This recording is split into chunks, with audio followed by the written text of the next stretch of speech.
All right, you guys, welcome. This is Jill Raven Stevenson of Juniper Sage, and this is the Aquarian Moment. I am an Aquarian through and through. So this is a kind of a new offering, so I'm probably going to be working my way through this. I don't do this very often, but it seems like such a good time to do this.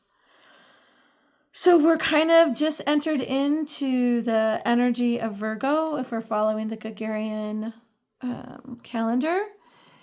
And Virgo for me is such that love of our physical world, really taking care of our physical being, really taking care of our central nervous system right now. And for me, personally, I've been thinking about doing a cleanse. I've been walking around the house, releasing things. I've been kind of doing this discernment that I'm calling trim the fat. Like, what do I really need? What do I don't need? And just kind of looking at life through that lens.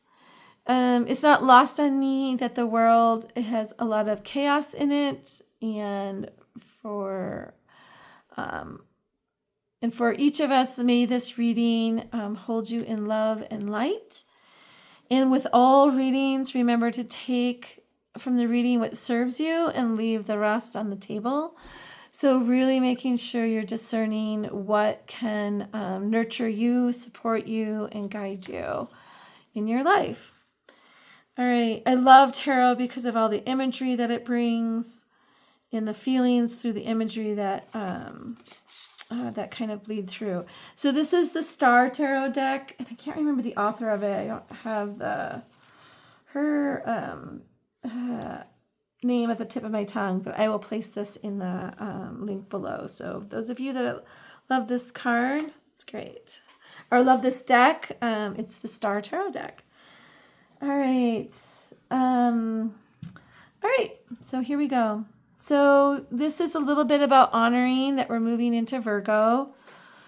And we've been in Virgo for the last 7 days. And that this is a week-long forecast. So it's kind of forecasting the energy from my perspective, the Aquarian perspective here, of what I am intuiting as an oracle and seer and psychic. All right, so we head into this week of continual turmoil and unrest. Now, that could be very subtle in our life, or that can be very pronounced. And that is really accompanying the change that the full moon in Leo kind of ignited. So Leo is a very fire sign, very leader-based energy, and we can see there's a lot of energy that's inflamed right now in the world around different things. And all of this, from my perspective, is continuing to help us rise past kind of the destructive long-term power dynamics into our heart and soul, so that we're beginning to craft our life from a place that has heart and meaning and isn't crafted from a place of have or have not or division of differences. So for me, from my perspective, it's intense to go through, of course, and also part of the pathway of change that's been ignited. All right, so this coming week, if we just kind of focus in week by week and move with the change that way, sometimes it helps us not become so overwhelmed. So that's really part of the motivation of why I want to come on and do these readings, is to kind of help each of us, help myself, just move more organically with this change, and using the tarot for a reference and guidance that can help us navigate what's ahead of us. All right. So as the flames, what's been ignited seems like this week is going to continue in that igniting type of energy.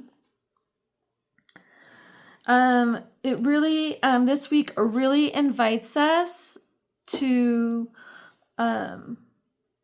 clear our minds, right?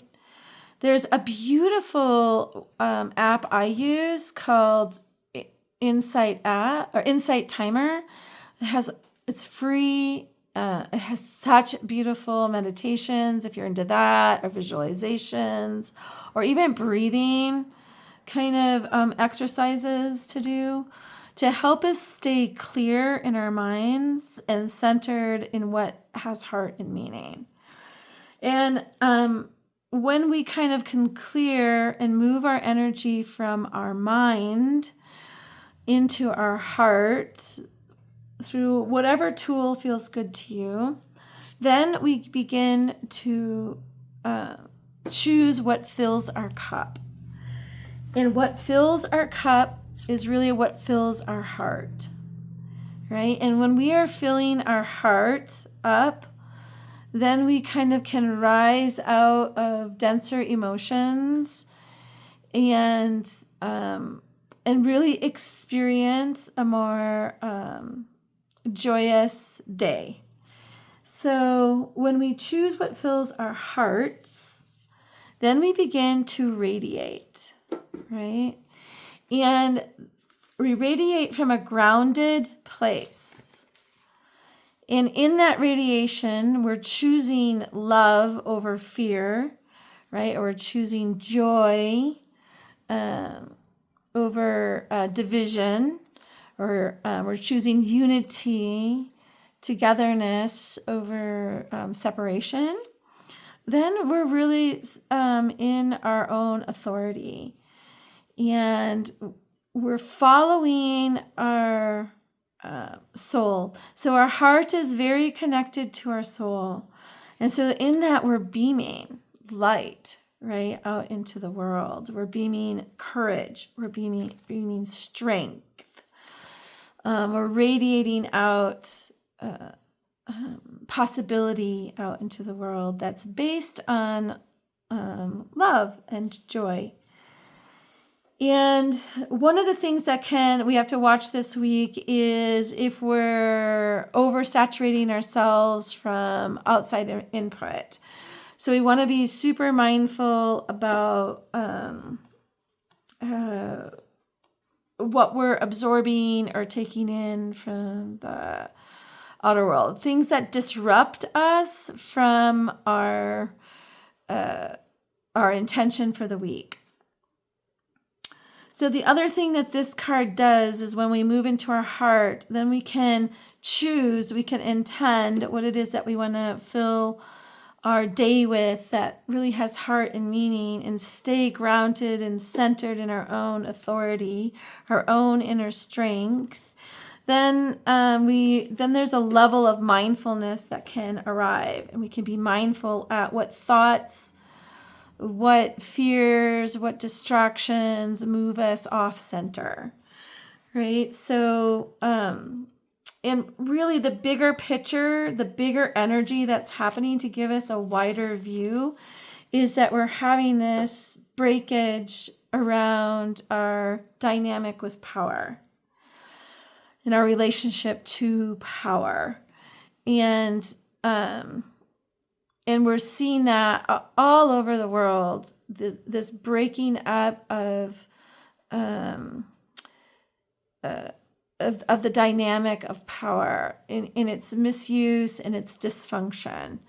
And really when we look at this card, what it's really doing is it's helping make space for more peace to arrive in our life. And when we feel safe and we're in this place where we're being guided or being held in an energy of peace, then we can really settle in and flourish. So just know that this is the wider view of what's happening this week. There is this breaking up of the power. And we can see that kind of being played out a little bit. And you might see that personally being played out in your life. So how do we move through the week, right? We clear our mind. We declare what's going to fill our heart this week or that day. We stay in our power by, committing to that, like placing our faith into what fills us up. We're mindful about our thoughts and using our tools around that, and that we're aware that there's a bigger dynamic that's happening in life. There's structures that are breaking apart. All right, so I love that I put a rose quartz here. I just realized that. And some juniper, sage here, a little fire. I realized I have this stone right here. Gonna help stay grounded, stay in love, right? And I love the fire for just helping me release, helping me stay. And I just realized there's a lot of fire in here. So we can turn that fire into helping us release energy that's no longer serving us. And I love juniper because she's such a powerful little medicine. I just learned that she became part of the medicine for the First Nation people when the settlers arrived, because they brought new diseases in, and this little sweet medicine helped their immune system with what diseases that were new to them. I don't know why. I just thought that was really powerful to know, and I realized, oh, she's here. All right, you guys. And again, this is just an offering. Take what feels good to you, what nurtures your heart and soul, and stay safe out there. Stay grounded. Pay attention to what has heart and meaning. And surround yourself with those people that are harnessing love and joy this week so that you can support one another. All right, many blessings. Bye.